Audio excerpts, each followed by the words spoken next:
కట్టం ఎందుకు వెళ్ళామా మేము ఆడపిల్లలు కన్నాం కదా, కట్టం ఎందుకు వెళ్ళామా మేము ఆడపిల్లలు కన్నాం కదా.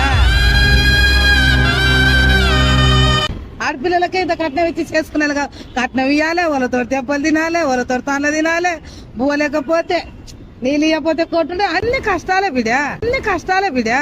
ఓరోరి దేవుడో ఎన్నెన్ని సితారాలు సేతావు నీ రాతలో, నీ సేతి బొమ్మలా ఊక మరసంగా తిని ఏదో అమ్మగారి కాడ ఉండేది బెస్ట్. పెళ్లి చేసుకోవడం కరెక్ట్ కాదంటారా? కానీ కావాలి పెళ్లి, కానీ కావాలి పెళ్లి, పెళ్లి కావాలి కావాలి కానీ కట్నాలు ఇవ్వకుండా మంచిగా చూసుకున్నాలే. తీసుకున్నా సరే కానీ మంచిగా చూసుకోవాలి. 10 రూపాయలు తీసుకున్నా కూడా మంచిగా భార్యను చెల్లెలాగా చూసుకోవాలి. చూసుకోరు ఈ రోజుల్లో, చూసుకోరు ఈ రోజుల్లో, చూసుకోరు మమ్మీ. ఏమో దేవుడు నీ సేతి బొమ్మలా ఈ నేల మీద మేము ఆడాలి ఎన్ని ఆటలు. ఓరోరి దేవుడు అమ్మాయిని ఇస్తున్నాం కదా, అమ్మాయిని ఇస్తున్నాం. 10 నెలలు మోసి కానీ పెంచి పెద్దగా చేసి మళ్ళీ అమ్మాయిని ఇస్తున్నాము. ఏం లాభం? వాళ్ళ కట్నం ఇవ్వకపోతే మేము చేసుకోమంటాము. వేసిపోతారు ఇట్లా ఉన్నారు వాళ్ళతో.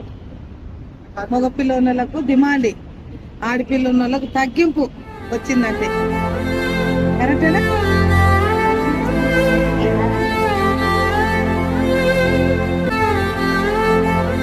అడుగుతుంది ఇప్పుడు వాళ్ళు యాక్సెప్ట్ చేస్తారు కదా, యాక్సెప్ట్ చేసినప్పుడు మళ్ళీ మాకు ఇంత శాలరీస్ కావాలి, ఇంత శాలరీస్ కావాలి అడుగుతారు. అప్పుడు మేము అడిగినప్పుడు తప్పలేదని ఒపీనియన్.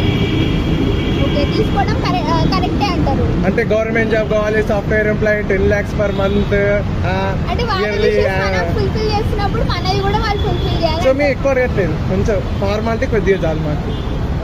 అంటే కొందరు చాలా ఎక్కువ డిమాండ్ చేస్తారు కదా, క్రోర్స్ అని 1 crore 2 crores అట్లా. నా ఒపీనియన్ అది రాంగ్. బట్ సిస్టమేటిక్ ఫార్మాలిటీ ప్రకారం అయితే కొంచెం యాక్సెప్ట్ చేయొచ్చు. మీరు బాయ్స్ కి ఏం చెప్తారు? లైక్ తీసుకోవాలి అంటారా లేకపోతే తీసుకోవద్దు అంటారా? తీసుకోవాలని అంటారు నేను, కానీ మినిమం తీసుకోవాలంటే మరి ఎక్కువ ఎక్స్పెక్ట్ చేయదు. ఈవెన్ వాళ్ళని కూడా అదే అంటున్నా, మీకు ఏ అబ్బాయి అయినా మంచిగా ఏమంటారు అతని బిహేవియర్ బాగుండి ఆయన క్యారెక్టర్ బాగుంటే యాక్సెప్ట్ చేయాలి. కానీ మీరు గవర్నమెంట్ జాబ్ కావాలి, ల్యాక్స్ శాలరీస్ కావాలంటే అది కరెక్ట్ కాదు.